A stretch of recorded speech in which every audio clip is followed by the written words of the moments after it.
Hello, Carol from the Catskills. How are you today? Hello, Carol? Do we have you? Am I there? You sure are. Well, okay. You're not. I was talking, and you were saying, Carol, do we have you? Not physically, but we've got you.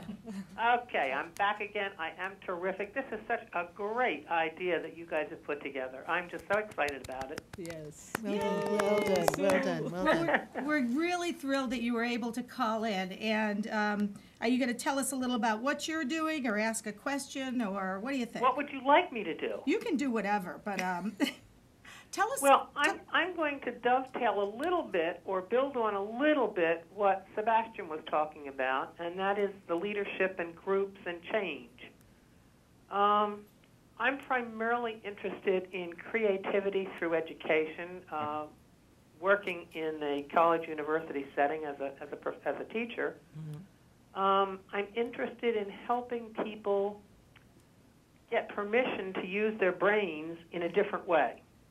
And I guess I'm going to address this a little bit to Randah, because culturally, since I've worked internationally, culturally I sometimes find a great deal of resistance to the idea of thinking creatively.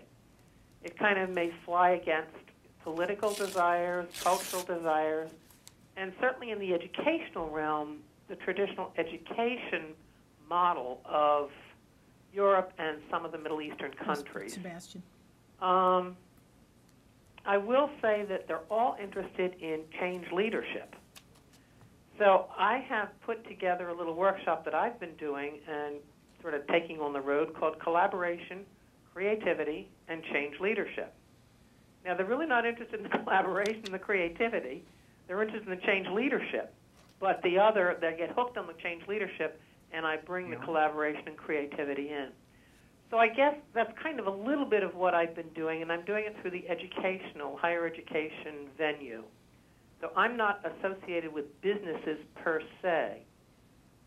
What I'm interested in finding out culturally around the world, and Sebastian, you also can address this, and certainly Marci, how do you bridge that resistance, the political and the educational and the socio-economic resistance, to changing a way of thinking, to become more creative, to become more, I guess, invested in the idea of being creative?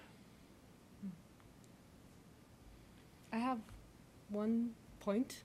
I can respond to one part of it. Hi, Carol. Hi, Randah. How are you?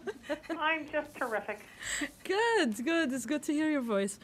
So I have one response that came in my mind. Actually, it was a proverb that came in my mind. It's an Arabic proverb that says, I'll try to loosely translate it, but it says, if you don't know how to tell someone, take from their mouth words and then tell them.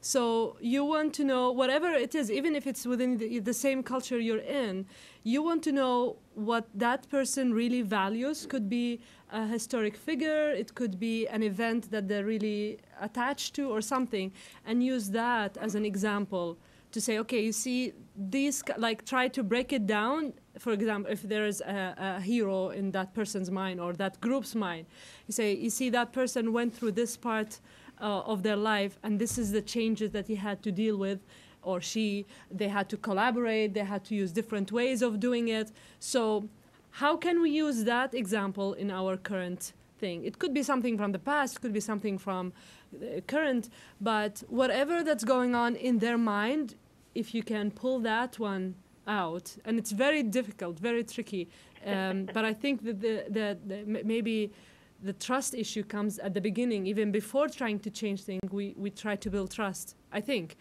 and then we move on. Maybe. Can I add something? Please. Very, very fortunate. Hi, Carol. It's Marci. Hi, Marci. We're really fortunate in Canada because the word creative is used almost 3 times in every sentence. So what that means is that our work as creativity specialists north of the border is a lot easier because people hear the word so often, and now they want to get some. So I've been very fortunate to be working with the Ontario Public Service. It's within their mandate that their people become, quote unquote, more creative. So I don't have to sell anything. I just have to show up and be there and demonstrate that I've got competence and experience in the area. It's really kind of cool. And what I find is that there's more of a curiosity now than there ever has been in my professional experience, which spans, more than 20 years, in terms of people going, you mean you can actually show me a way that I can access my creativity? And a lot of what I'm finding is there's some mythology, as you all know, in terms of what prevents people from accessing it. And I don't know if you're still talking about big C creativity and little c creativity. Mm-hmm. A lot of people are still under the impression that big C creativity is what it is, and overlook the little c stuff that they're doing at home.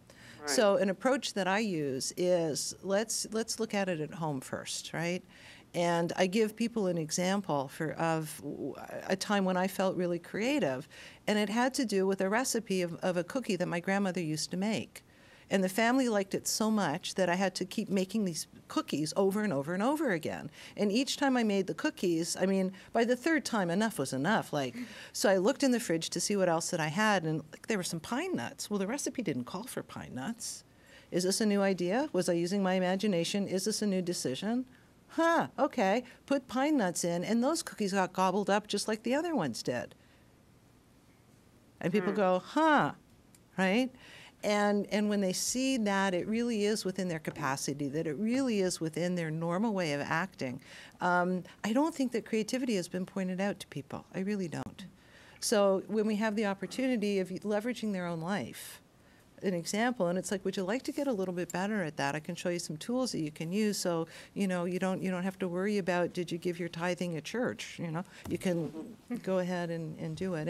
And I've been very successful in that regard. And I think my history might have a little bit to do with the success as well.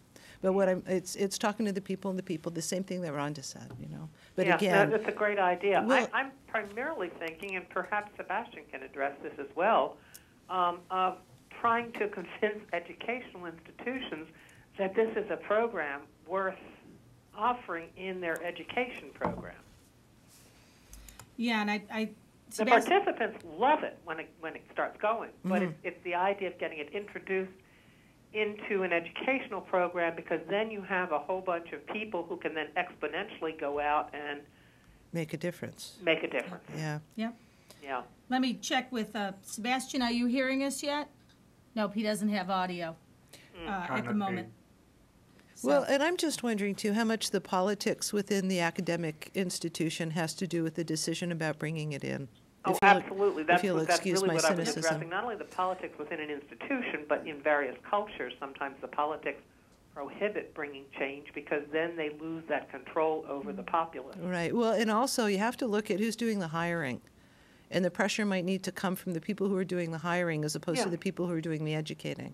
So if the schools are requiring it of their educators, that it's within the curriculum and that they do these kinds of things, and there's pressure on the academic institutions to provide talented individuals who can provide that, right? Mm-hmm. As we even know here in Buffalo, that Sid Parnes had to go before the Senate to convince the Senate that was worthwhile, the courses that are now an institutional norm here, and a Master's of Science. But also from Sid's experience, he's a great story. He wanted to do it. They said no, right, at UB.